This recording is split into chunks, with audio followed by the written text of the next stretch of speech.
Terima kasih untuk Anda yang masih bergabung bersama dengan kami dan di segmen ini kita akan review bagaimana jalannya perdagangan di sepanjang hari ini. Dan kami ingatkan kembali Anda masih bisa berpartisipasi di WhatsApp interaktif kami di 0812 di 8788 di 3723 seperti yang tertera di layar televisi Anda. Dan saat ini kami sudah terhubung melalui Zoom bersama dengan Bapak Akil Triadi selaku Research Analis PT Panin Sekuritas Tbk. Kita akan langsung sapa saja Pak Akil, selamat sore. Apa kabar Pak? Halo, selamat sore. Alhamdulillah baik. Terima kasih Pak Akil sudah meluangkan waktu di IDX Channel. Langsung saja Pak Akil, hari ini indeks harga saham gabungan masih melanjutkan penguatan dan tadi sempat mencoba mendekati level 7.000-an. Namun penguatan lebih ke arah tertahan.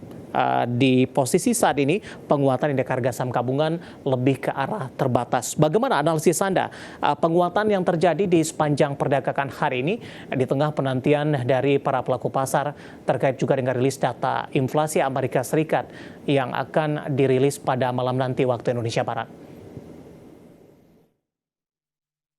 Oke, kalau kita lihat memang untuk pergerakan di IHSG ya, memang ini terjadi penguatan seiring dengan juga bagaimana penguatan yang terjadi di bursa Amerika Serikat. Nah, kalau biasanya ya, ketika bursa Amerika Serikat ini terjadi penguatan, ini biasa direspon oleh investor di Asia pun juga termasuk di IHSG. Namun memang tidak selalu begitu ya. Namun kalau kita lihat ketika memang dari sentimennya adalah berasal dari eksternal, berasal dari bursa Amerika Serikat. Kita lihat juga investor saat ini mencermati adalah The Fed ya. The Fed apakah nanti akan kembali meningkatkan tingkat suku bunganya di bulan November atau malah akan tetap mempertahankan. Nah, cuman kalau kami melihatnya adalah The Fed ini akan menaikkan tingkat suku bunga, kemungkinan probabilitas juga cukup lebih besar dibandingkan untuk mempertahankan. Dan memang saat ini dinanti oleh dari para investor adalah tentang rilis inflasi di Amerika Serikat yang diperkirakan memang akan cenderung melandai di kisaran level 3,6% secara year on year. Jadi ketika dari inflasi ini melandai, akibatnya adalah dari The Fed ini tidak akan terlalu signifikan ataupun juga tidak akan terlalu agresif di tahun-tahun mendatang. Namun kalau kami mempercayai bahwa sampai di akhir tahun 2023 nanti ini ada satu kali untuk kenaikan dari tingkat suku bunga karena memang targetnya dari The Fed ini masih di level 2% ya. Kalau kita lihat di bulan September lalu, ini memang inflasi masih di kisaran level 3,6%-an untuk secara konsensusnya. Dan beberapa rilis data pun juga masih juga dinanti ya oleh para investor terkait dengan balance rate, lalu juga di China juga saat pada besok hari akan dirilis juga tentang inflasi mereka, balance rate dari China ini juga akan menjadi salah satu pendorong ya karena kalau kita lihat memang dari China adalah sebagai mitra dagang ya dari Indonesia sendiri yang cukup besar. Jadi ketika memang terjadi perlambatan di ekonomi China ataupun juga di Amerika Serikat, ini juga sebenarnya akan menjadi dampak yang kurang bagus ke market di Indonesia. Namun kami lihat memang walaupun nantinya ada perlambatan yang memang sudah diekspektasikan oleh para investor, kami melihat gangguannya juga tidak akan terlalu signifikan.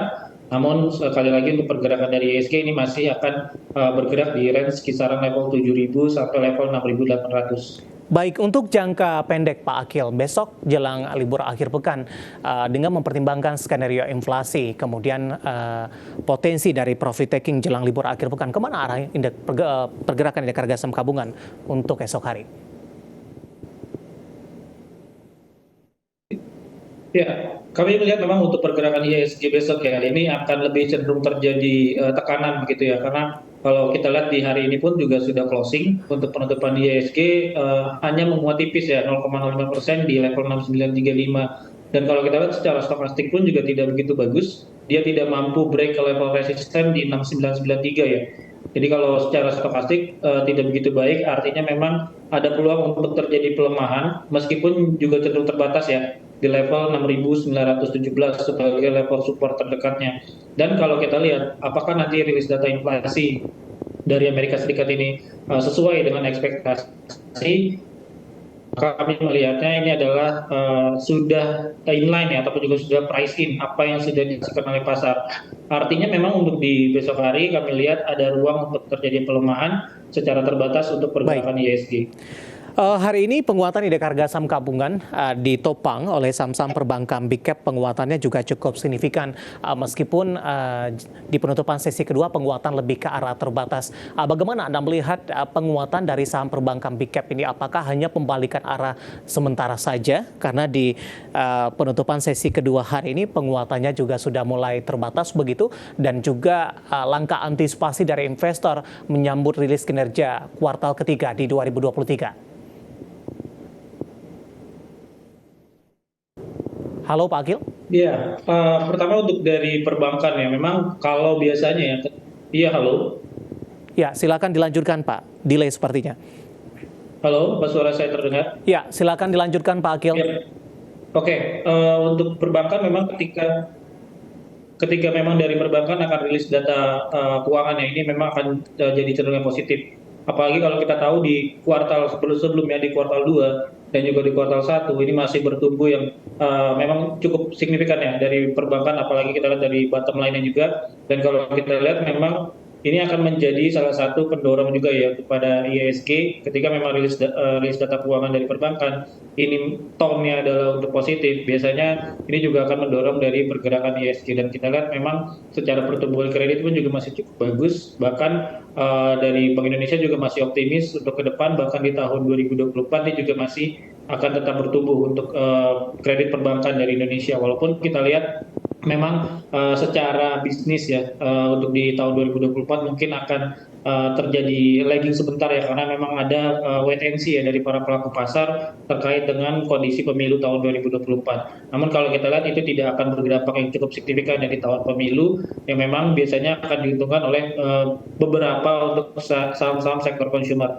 Dan kalau untuk terkait rilis data laporan keuangan di kuartal 3 nanti untuk di perbankan, kami lihatnya memang masih akan bertumbuh untuk di kuartal ketiga, karena kita lihat juga bisnis sebenarnya di Indonesia pada kuartal ketiga ini juga masih terus berjalan, dan bahkan kita lihat kecenderungannya untuk beberapa rilis data ekonomi juga masih positif. Inflasi juga terjaga, untuk dari suku bunga juga masih tetap dipertahankan oleh Bank Indonesia, bahkan tidak ada indikasi ya untuk misalnya untuk menaikkan suku bunga kembali. Dengan penguatan yang terjadi di sepanjang perdagangan hari ini, Pak Akil, dengan catatan tadi penguatan sudah mulai terbatas di penutupan sesi kedua hari ini, saham perbankan Big Cap mana yang lebih Anda rekomendasikan, terutama dari sisi teknikal, Pak?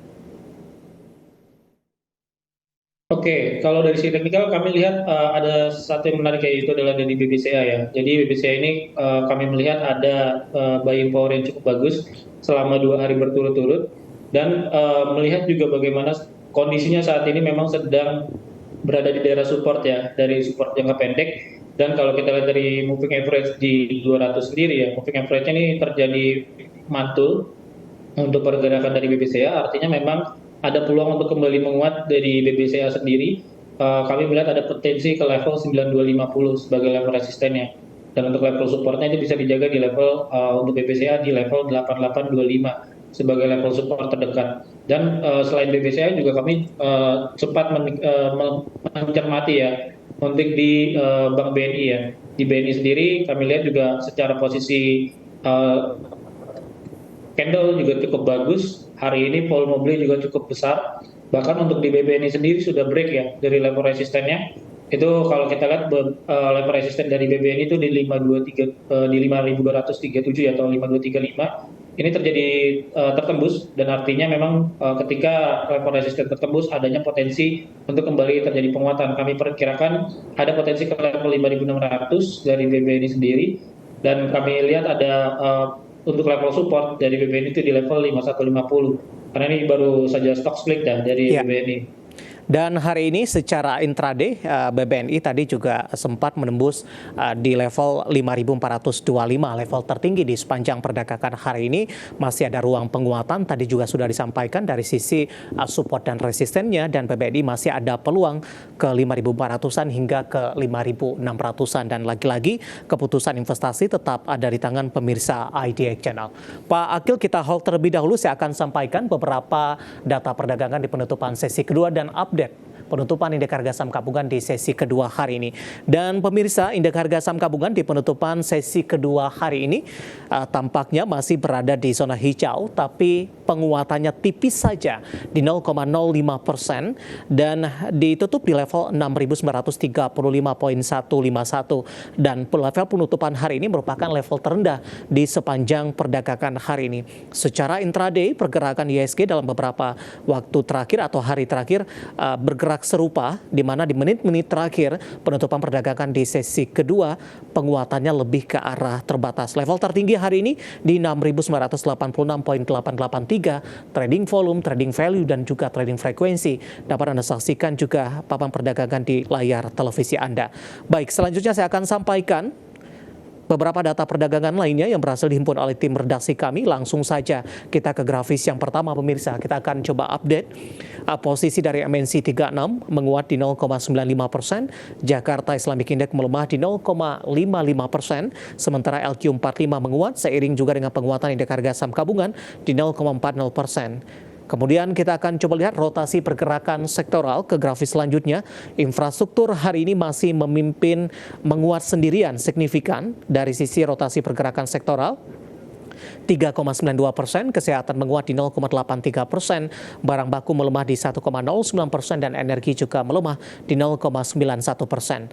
Selanjutnya saham-saham yang hari ini mengalami penguatan yang signifikan yang menghuni deretan top gainers di antaranya adalah dari perbankan Big Cap BBRI di 5.350, Brand hari ini kembali autorjek atas di 1.890, penopang dari infrastruktur BBNI tadi juga sempat kita ulas ditutup di 5.325 dan BMRI juga menguat di 6.150. Selanjutnya saham-saham yang justru mengalami pelemahan yang cukup dalam dan menjadi pemberat ada GoTo berada di level 74 dan tadi sempat ke 71. PGEO hari ini juga tertekan dalam di 1.330, BRPT juga melemah di 1.155 dan CASA juga melemah di 585. Updatean penutupan sesi kedua dan semoga bisa menjadi referensi untuk Anda terutama dalam menghadapi perdagangan di keesokan harinya. Pemirsa masih di IDX Session Closing dan kita masih berbincang bersama dengan Bapak Akil Triadi yang merupakan research analis PT Panin Sekuritas Tbk. Dan sebelum kita melihat saham-saham pilihan yang direkomendasikan, kita ke GoTo terlebih dahulu yang hari ini juga menjadi pemberat untuk indeks harga saham gabungan koreksi dalam menyentuh ke level terendah di sepanjang sejarah. Dan kebetulan juga ada pertanyaan Bapak Joni dari Jakarta, dengan pelemahan yang terjadi sudah direkomendasikan masuk atau belum dan level entry berapa yang bisa diperhatikan. Analisisnya untuk GoTo, Pak Akil, dengan koreksi dalam terjadi? Oke, kita lihat memang dari GoTo ini tekanan jual sangat besar ya. Kalau kita lihat bahkan lebih besar dibanding 2 hari belakangan kemarin. Dan yang perlu dicermati adalah dia tembus level support ya. Artinya untuk para trader ketika punya saham GoTo lebih baik di cut loss dulu. Dan apalagi kalau untuk yang mau spekulan untuk masuk ya. Artinya memang ini kalau untuk spekulan cukup baik ya, karena memang pelemahan yang signifikan seperti saat ini bisa dimanfaatkan untuk trading dalam jangka pendek. Dan kalau kita lihat memang support berikutnya ya, pasti pertanyaannya adalah kemana lagi nih arah dari GoTo. Kalau kita lihat support berikutnya itu ada di level 67. Jadi ketika level 81 break, dia break juga level support di di Fibonacci-nya. Fibonacci di level 74 break, lalu dia ada potensi level support lagi itu di level 67. Jadi untuk level 74 ini bahkan menjadi level resisten terdekat dulu ya dari GoTo. Kalau level 74 mampu break, dia akan kembali ke level 79 secara jangka pendek. Tapi tetap diingat bahwa sekarang pergerakan dari GoTo adalah trend line-nya adalah turun ya, atau downtrend. Jadi artinya ketika posisi downtrend seperti ini, tidak disarankan memang untuk seperti jangka panjang atau jangka menengah. Kita lebih gunakan saja secara momentum jangka pendek, seperti itu. Oke, analisis untuk GoTo dan sekaligus menjawab pertanyaan Bapak Joni dari Jakarta. Level support 67 yang bisa diperhatikan lebih ke arah trading jangka pendek saja dengan posisi downtrend untuk pergerakan saham GoTo dalam beberapa waktu terakhir.